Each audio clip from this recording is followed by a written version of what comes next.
이번 시간에는 지난 2편에 이어 미래는 사탄이 자신을 어떤 모습으로 드러낼 것인가에 대해 함께 나누기 원합니다. 여러분, 사탄은 미래에 자신을 어떤 모습으로 드러낼까요? 몇 년 전 미국 워싱턴에서 집회를 할 때 한 여집사님이 상담을 요청했습니다. 집사님이 말했습니다. 목사님, 지금 마지막 때라고 하잖아요. 제가 어떻게 해야 하죠? 마지막 때라고 하니 일도 손에 잡히지 않고 계속 두려움만 몰려옵니다. 이런 이유로 상담을 요청했고 함께 얘기를 나눴습니다. 저는 떠도는 말이 아니라 성경 말씀을 가지고 분별하시라고 말씀을 드렸습니다. 그러면서 마지막 때 사탄이 어떤 일을 하는지, 또 이때 하나님이 어떤 일을 하시는지에 대해 말씀을 드렸습니다. 그러자 집사님은 안도의 숨을 내쉬며 집으로 돌아가셨습니다. 여러분, 우리는 요즘을 마지막 때라고 부릅니다.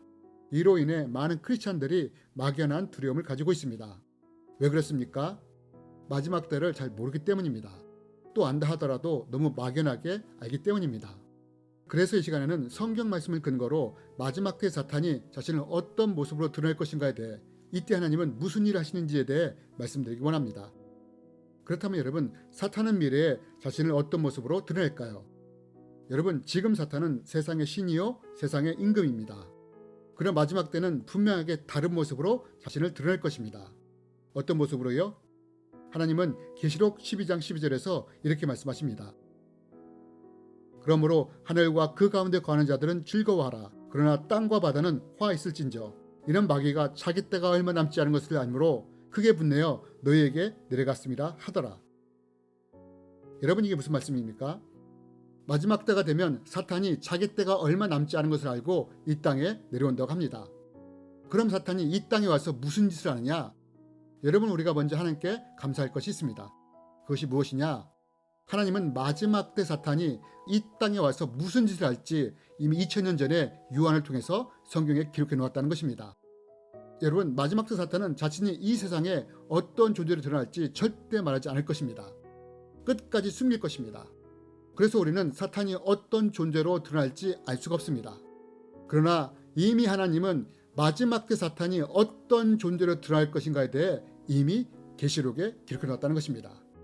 우리는 이 성경 말씀을 통해서 마지막 때 사탄이 미래에 어떤 모습으로 드러날지 알 수 있게 되는 것입니다. 그렇다면 성경은 마지막 때의 사탄이 자신을 어떤 모습으로 드러낸다고 합니까? 성경은 먼저 이 땅에 내려온 사탄이 적그리스도를 세운다고 합니다. 계시록 13장에 보면 바다에서 한 짐승이 올라온다고 기록하고 있습니다. 이 짐승이 무엇을 상징하느냐? 성경학자들은 이 짐승이 적그리스도를 상징한다고 말합니다. 여러분, 마지막 때의 사탄이 이 땅에서 무슨 짓을 하느냐? 자신의 대리자로 적그리스도를 세운다는 것입니다. 그러면서 사탄은 이 적그리스도에게 자신의 능력과 보좌와 큰 권세를 준다는 것입니다. 그리고 이 적그리스도가 이 권세를 통해서 각 족속과 백성과 언어와 나라를 다스리는 권세를 갖게 된다는 것입니다. 이것이 마지막 때 사탄이 이 땅에 와서 먼저 하는 일이라는 것입니다. 이런 후에 사탄은 또 무슨 짓을 하느냐? 이 적그리스도를 도울 거짓 선지자를 세운다는 것입니다. 15절에 보면 또 다른 짐승의 이야기가 나오는데 성경학자들은 이 짐승이 바로 거짓 선지자라고 말을 합니다. 이 거짓 선지자가 무슨 일을 하느냐? 사람들을 미혹하여 적그리스도를 따르게 한다는 것입니다. 또한 적그리스도와 거짓 선지자가 연합하여 이마나 손에 짐승의 표를 받게 한다는 것입니다. 사람을 통제하고 조종하는 수단으로 이 표를 받게 하는 것입니다. 여러분, 이것이 성경이 말하는 마지막 때 사탄이 행하는 일이라는 것입니다. 결국 사탄은 마지막 때에 적그리스도와 거짓 선지자를 통해 자신을 지배자와 핍박자로 드러내는 것입니다. 이것이 바로 미래의 사탄의 모습인 것입니다. 미래의 사탄은 자신을 지배자와 핍박자로 드러내는 것입니다. 그렇다면 여러분, 이때 하나님은 무엇을 하실까요? 많은 그리스도인들이 마지막 때에 잘 모르는 것이 있습니다. 그것이 무엇입니까? 사탄과 세상이 어떤 일을 할지는 알지만 그때 하나님이 무엇을 하는지는 잘 모른다는 것입니다. 그래서 많은 그리스도인들이 마지막 때에 대한 막연한 두려움이 있는 것입니다. 그럼 과연 사탄이 마지막 때에 자신을 지배자와 핍박자로 드러낼 때 하나님은 무슨 일을 하실까요? 우리는 이것을 계시록 14장 14절을 통해서 찾아볼 수 있습니다.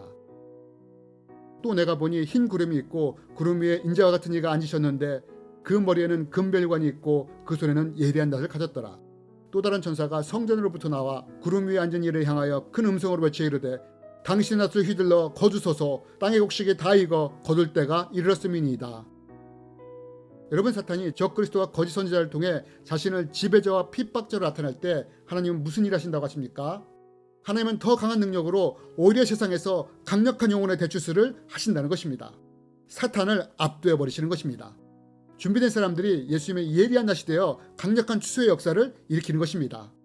이것이 하나님이 마지막 때에 심판 전에 하시는 일인 것입니다. 그래서 하나님은 사탄이 마지막 때인 걸 알고 이 땅에 내려올 때 오히려 기뻐하라고 하신 것입니다. 그렇다면 여러분, 이런 일은 과연 언제쯤 일어날까요? 예수님 말씀하셨습니다. 무화과나무 비유를 통해 시대의 징조를 배우라고요. 그래서 여러분, 우리가 예수님 말씀처럼 성경 말씀과 시대의 징조를 통해 분별력을 가지게 된다면 마지막 때가 언제쯤 일어날지 우리가 짐작할 수 있게 되는 것입니다. 그러면 마지막 때 일들이 언제쯤 일어날까요? 여러분, 성경은 먼저 누가 적그리스도인지를 알 수 있는 힌트를 우리에게 제공해 줍니다. 성경은 누가 적그리스도라고 말합니까? 성경은 모든 족속과 민족과 언어와 나라를 다스리는 통치자가 적그리스도라고 말합니다. 세계의 여러 나라 연합체에서 나오는 통치 권력자가 적그리스도라는 것입니다. 그러므로 우리는 이 말씀을 토대로 세상에 하나가 된 세계연합정부가 세워질 때 적그리스도가 나타난다는 것을 알 수 있습니다. 이것이 성경이 우리에게 제공해주는 마지막 때 나타날 적그리스도에 대한 힌트입니다. 그럼 이 시대의 징조를 통해서는 우리가 무엇을 볼 수 있습니까? 요즘 많은 곳에서 세계정부나 신세계 질서를 언급하는 것을 볼 수 있습니다. 이 말들이 주장하는 것이 무엇입니까? 세계 단일 정부를 세우자는 말 아닙니까? 성경은 세계 단일체의 통치자가 적그리스도라고 말했습니다. 우리가 이것을 통해 알 수 있는 것은 사탄이 지금부터 적그리스도를 세우기 위해 일하고 있다는 것을 볼 수 있다는 것입니다. 그리고 우리는 이것들을 통해서 성경의 예언의 성취가 언제쯤 일어날지 짐작할 수 있게 되는 것입니다. 그럼 거짓 선지자에 대한 예언은 어떻습니까? 성경은 미래의 거짓 선지자가 무슨 짓을 할 것인가에 대해서도 명확하게 기록해 놓았습니다. 성경은 이 거짓 선지자가 어린 양처럼 두 뿔이 있고 용의 말을 한다고 했습니다. 이 거짓 선지자가 사람들을 미혹시켜 적그리스도를 따르게 하는 것입니다. 이 거짓 선지자가 어떻게 사람들을 미혹하느냐? 거짓 선지자는 어린 양의 뿔을 가졌다고 했습니다. 즉, 거짓 선지자는 자신을 양처럼 드러내는 것입니다. 자신을 평화의 사자나 화해나 연합의 사자로 드러낼 것이라는 것입니다. 그리고 용의 입을 가지고 미사역으로 사람들을 유혹한다는 것입니다. 거짓 선지자는 평화를 말하고 화합을 말하고 연합을 말하고 화해를 말할 것입니다. 단 예수 그리스도는 빼고 말입니다. 그러면서 사람들을 미혹하여 적그리스도를 따르게 하는 것입니다. 이것이 성경이 말하는 거짓 선지자의 모습입니다. 그럼 이 시대의 징조를 통해서 우리가 볼 수 있는 것은 무엇입니까? 이 시대에는 세상에 한 번도 없었던 종교 통합들이 이루어지고 있습니다. 지난 6월에는 스위스 제네바에서 세계종교연합 선언식이 열리려고 했습니다. 코로나 때문에 연기되었지만 이 일은 반드시 일어날 것입니다. 왜요? 사탄이 적그리스도를 세울 때 거짓 선지자가 사람들과 종교를 통합하여 적그리스도를 따르도록 이끌 것이기 때문입니다. 그리고 성경은 적그리스도와 거짓 선지자가 연합하여 짐승의 표를 받게 한다고 말하고 있습니다. 짐승의 표를 통하여 사람들을 통제하고 조종하는 것입니다. 우리는 이미 과학기술이 이것들을 가능케 한다는 것을 알고 있습니다. 여러분, 우리는 이렇게 성경 말씀과 시대의 징조를 통하여서 사탄이 지금 이 땅에서 무슨 짓을 하고 있는지를 분별해낼 수 있는 것입니다. 또한 성경의 예언이 언제쯤 성취될 수 있는지도 미루어 짐작할 수 있게 되는 것입니다. 그렇다면 여러분, 하나님은 이럴 때 우리가 어떻게 하길 바라실까요? 첫 번째로 성경 말씀을 통해 분별하며 깨어있기를 원하십니다. 여러분, 우리가 성경 말씀을 알지 못하면 분별하지도 깨어있을 수도 없게 됩니다. 마치 신랑을 기다리다 조는 신부처럼 그렇게 될 수 있는 것입니다. 그래서 하나님은 우리가 성경 말씀을 통해 하나님의 뜻과 시대를 분별하는 사람이 되기를 원하십니다. 두 번째로 세상을 보며 두려워하지 않기를 바라십니다. 오히려 기뻐하기를 바라십니다. 많은 그리스도인들이 세상을 보며 두려움을 가지는 이유는 하나님보다 세상이 더 커 보이기 때문입니다. 사탄의 일이 더 커 보이기 때문입니다. 그러나 우리가 기억해야 할 것은 하나님보다 더 크신 분은 없다는 것입니다. 여러분, 하나님은 우리가 세상의 어떤 것도 사탄조차도 하나님보다 크지 못하다는 것을 알기 원하십니다. 또한 하나님은 하나님이 끝까지 우리를 보호하시고 인도하시는 분이라는 것을 알기 원하십니다. 여러분, 우리는 노아의 시대 때 하나님이 물로 세상을 심판한 사건을 알고 있습니다. 세상 사람들이 어떻게 되었습니까?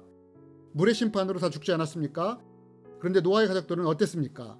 하나님의 심판의 도구였던 물 위를 둥둥 떠다니지 않습니까? 여러분, 하나님은 하나님이 믿고 의지하는 자들을 끝까지 지키신다는 것을 알기 원하십니다. 그래서 하나님은 우리가 두려워하는 자가 아니라 오히려 하나님으로 인해 기뻐하는 자들이 되기를 원하시는 것입니다. 그리고 하나님은 이와 함께 우리가 끝까지 믿음을 지키는 사람이 되기를 원하십니다. 신랑을 기다리다 조는 신부가 아니라 준비된 신부처럼 깨어 믿음을 굳건히 지키는 사람이 되기를 원하시는 것입니다. 왜냐하면 마지막 때에는 미혹하는 일들이 많이 일어날 것이기 때문입니다. 여러분, 지금 사탄은 세상의 신이요 세상의 임금입니다. 그러나 사탄은 미래에 적그리스도와 거짓 선자를 내세워 자신을 지배자와 핍박자로 나타낼 것입니다. 그러나 현재든 미래든 절대 두려워하지 마십시오. 만약 사탄이 발악하는 것이 보인다면 이제 마지막 발악을 하는구나, 하룻강아지 법무선지를 모르는구나, 그래 봤자지 라고 생각하며 웃어넘기십시오. 그리고 오직 깨어 분별하며 하나님만 따르는 믿음의 자녀들이 되었으면 좋겠습니다.